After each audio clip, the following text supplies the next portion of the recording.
Alain, propos d'un Normand. Les dieux et les songes.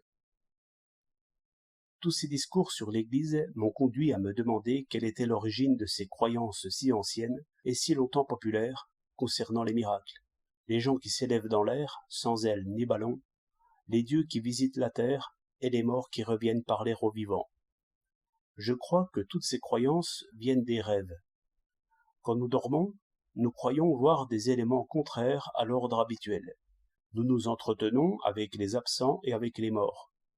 Nous voyons des choses consolantes et des choses terribles.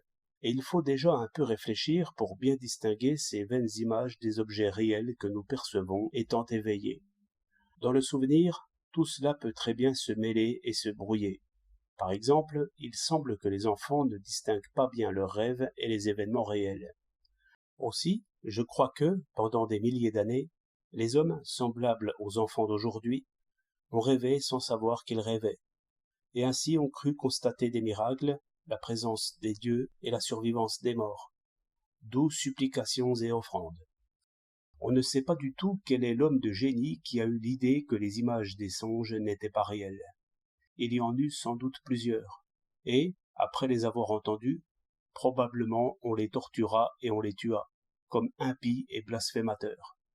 Mais ce qu'ils disaient fit réfléchir principalement ceux qui ne rêvent guère, personnages flegmatiques, et qui sont irréligieux de l'estomac avant de l'être de la cervelle. Et enfin, les hommes les plus paisibles, après en avoir parlé entre eux, après avoir observé ceux qui agissent et parlent en dormant, et aussi les fous, qui dorment et rêvent toute leur vie, se firent une notion commune des rêves, de la folie et de toutes les choses du même genre.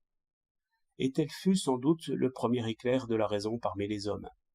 Naturellement, tous les prêtres dénoncèrent cette raison encore tâtonnante comme orgueilleuse et corruptrice. Les idées ont marché depuis, mais non pas si vite qu'on le dit. Aujourd'hui encore, une naïve bergère qui s'endort sur l'herbe et rêve que la Vierge lui parle, peut ignorer qu'elle a rêvé. Pour moi, si je voyais quelque miracle, et si je ne trouvais pas quelque hypothèse vraisemblable pour l'expliquer, je me dirais que je l'ai vu en rêve. Cette hypothèse-là est bien moins compliquée que celle d'un Dieu tout-puissant et tout-connaissant, qui éprouve le besoin de retoucher son œuvre. 14 novembre 1906.